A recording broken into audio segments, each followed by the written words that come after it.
तो बच्चों आइए शुरू करते हैं 16 मार्च 2024 को होने वाले सामाजिक विज्ञान का जो प्रश्न पत्र है उसमें 21 प्रश्न मेरी तरफ से बहुविकल्पीय प्रश्न बहुत ही इंपॉर्टेंट छाटे गए हैं, जो कि मैं समझता हूं कि अगर इनमें से 5-6 क्वेश्चन भी आ जाएं इम्पोर्टेंट तो बच्चों के लिए एक अच्छा टॉनिक का काम करेगा। तो शुरू करते हैं। 21 प्रश्न की वीडियो लास्ट तक देखें। 21 प्रश्न है, 5 मिनट में हो जाएंगे। चलिए, तो हमारे पास जो पहला क्वेश्चन है वो पहला क्वेश्चन है कि फ्रांस की क्रांति कब हुई थी। फ्रांस की जो क्रांति हुई थी वो कब हुई थी, इसका आंसर चेक कर लीजिए आप।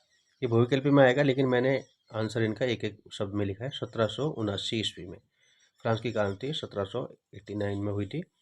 दूसरा क्वेश्चन आ रहा है कि जर्मनी के एकीकरण की मुख्य भूमिका किसकी थी। जर्मनी का जब एकीकरण हुआ उसमें मुख्य भूमिका किसकी थी, ये बताना है। इसका आंसर है ऑटोवान बिस्मार्क। ऑटोवान बिस्मार्क इसका आंसर है, जर्मनी की एकीकरण की क्रांति की। नेक्स्ट क्वेश्चन है, तीसरा क्वेश्चन है, सविनय अवज्ञा आंदोलन कब चलाया गया। सविनय अवज्ञा गांधी जी के द्वारा चलाया गया था ये आंदोलन, और इसमें मुख्य भूमिका में गांधी जी थे। तो ये सन 1930 की बात है। इसी के साथ ही में एक क्वेश्चन और आ सकता है कि असहयोग आंदोलन कब चलाया गया था। वैसे मैं उसे इतना इंपॉर्टेंट नहीं मान रहा हूँ, लेकिन फिर भी वो 1919 में चलाया गया था। ये थोड़ा याद रखेंगे बच्चे आप लोग। इसके बाद जो इसका नेक्स्ट क्वेश्चन आ रहा है वो क्वेश्चन आ रहा है कि प्रथम विश्व युद्ध कब शुरू हुआ। तो प्रथम विश्व युद्ध 1914 में शुरू हुआ। तो ये थोड़ा ध्यान रखेंगे इसका, क्योंकि ये क्वेश्चन बार बार रिपीट हो रहा है, बार बार आ रहा है इसलिए। इसके बाद इसका अगला क्वेश्चन आ रहा है, प्रश्न नंबर 5 है कि आर्थिक मंदी का प्रारंभ किस वर्ष हुआ था। मंदी का मतलब होता है कि गरीबी जो होती है, ये इसमें मतलब महंगी हो जाती है चीज़ें। तो उसका जो आंसर है वो है 1929 में आर्थिक मंदी प्रारंभ हुई थी। तो छठा क्वेश्चन आ रहा है हमारे पास कि निम्न में से कौन सा एक व्यक्तिगत संसाधन नहीं है। व्यक्तिगत संसाधन नहीं है, तो चार उत्तर मैंने इसके लिखे हैं, उन चारों में से देख लेते हैं। बागान, खनिज संसाधन, चारागाह और भूमि। व्यक्तिगत संसाधन नहीं है, मतलब जो हम बनाते हैं वो व्यक्तिगत है। तो इसमें अगर हम ध्यान से देखें तो भूमि आंसर होगा इसका, क्योंकि भूमि प्राकृतिक रूप से प्राप्त वो होता है संसाधन, इसलिए। इसके बाद जो नेक्स्ट क्वेश्चन आ रहा है वो नेक्स्ट क्वेश्चन है कि कपास की खेती के लिए सबसे उचित भूमि कौन सी होती है। भूमि माने मिट्टी कौन सी होती है कपास की खेती के लिए। तो आंसर है इसका काली मिट्टी। अगला क्वेश्चन आ रहा है क्वेश्चन नंबर 8, रबी की फसल कौन सी है। रबी की फसल अनेकों होती हैं, तो उसमें जो आंसर है हमारा वो गेहूँ है। गेहूँ एक रबी की फसल है। रबी और खरीफ दो प्रकार की फसलें होती हैं वो। इसके बाद जो नेक्स्ट क्वेश्चन है वो आ रहा है, रेशेदार फसल का नाम बताइए। एक रेशेदार फसल का नाम।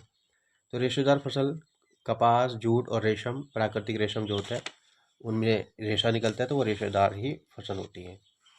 इसके बाद 10वां क्वेश्चन आ रहा है, चाय उत्पादक राज्य कौन सा है भारत में। तो वो तो सबको ही मालूम है, वैसे तो असम है। असम में सबसे ज़्यादा बागान पाए जाते हैं चाय के, तो वो सबसे बड़ा वो है। प्रश्न नंबर 11 है, कोरबा किसके लिए प्रसिद्ध है। कोरबा, कोरबा कोयले के लिए प्रसिद्ध है। कोरबा एक जगह का नाम है, तो वो कोयले के लिए प्रसिद्ध है। ये थोड़ा ध्यान रखेंगे, इसमें भी बहुत ही ज़्यादा इंपॉर्टेंट क्वेश्चन मुझे लगते हैं इसलिए। प्रश्न नंबर 12 है, गैर परंपरागत ऊर्जा स्रोत कौन सा है। गैर परंपरागत ऊर्जा स्रोत है सौर, मतलब सौर ऊर्जा कहने का मतलब ये है मतलब परंपरागत रूप से जो हम नहीं करते उनका जो गैर परंपरागत बोलते हैं। 13वां क्वेश्चन आ रहा है कि पश्चिम रेलवे का मुख्यालय कहाँ है। पश्चिम रेलवे का, तो पश्चिम रेलवे का मुख्यालय मुंबई, जो महाराष्ट्र की राजधानी जो है मुंबई, वो उसमें है, वहाँ पर है ये। 14 प्रश्न आ रहा है कि संसदीय प्रणाली की स्थापना सर्वप्रथम किस दिशा में हुई, किस देश में हुई, सॉरी। संसदीय प्रणाली मतलब संसद, जैसे हमारे यहाँ लोकसभा राज्यसभा संसद के दो सदन है, उसी प्रकार से। तो इसका आंसर है हमारा इंग्लैंड में हुई है। इंग्लैंड में संसदीय प्रणाली की स्थापना हुई है। ये 14 प्रश्न था हमारे पास। इसके बाद अगले क्वेश्चन आ रहा है हमारे पास, 7 क्वेश्चन और बचे हैं।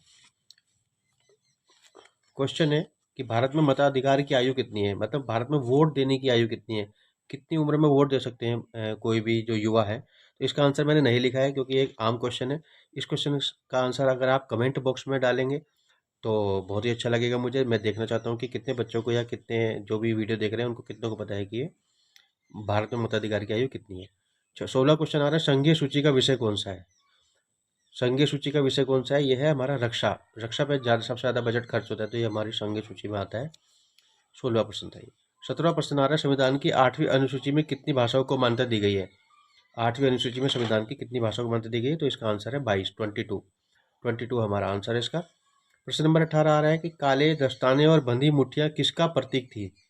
तो काले दस्ताने और बंधी मुठ्ठियाँ अश्वेत शक्ति का ये प्रतीक थी। नेक्स्ट क्वेश्चन आ रहा है 19वां, कृषि क्षेत्रक किसको कहते हैं? कृषि क्षेत्रक का मतलब है प्राथमिक क्षेत्र। प्राथमिक क्षेत्र के अंदर कृषि क्षेत्र आता है। ये 19वां प्रश्न है हमारा। इसके बाद 20वां प्रश्न आ रहा है, राज्यों के बीच वस्तुओं का आदान प्रदान क्या कहलाता है? वस्तुओं का जो आदान प्रदान है राज्यों के बीच, उसको क्या कहते हैं? उसे कहते हैं आंतरिक व्यापार। और हमारा लास्ट क्वेश्चन जो आ रहा है, वो क्वेश्चन आ रहा है मेरे जो साथ है, हॉलमार्क किस वस्तु का प्रमाणिक चिन्ह है? उसका आंसर है सोने का। तो आशा करता हूँ कि आपको ये वीडियो पसंद आई होगी। भूगोल के प्रश्नों की मेरी समाज विज्ञान 16 तारीख के पेपर के लिए बच्चे इसको भी तैयार कर सकते हैं। और ऐसे ही मेरे चैनल को आगे बढ़ाइए, सब्सक्राइब जरूर कीजिए। जिन्होंने सब्सक्राइब नहीं किया है, सब्सक्राइब दबाने में आपका जो है तो कुछ नहीं जाएगा, लेकिन मुझे एक वो मिल जाता है मोटिवेशन। Thank you.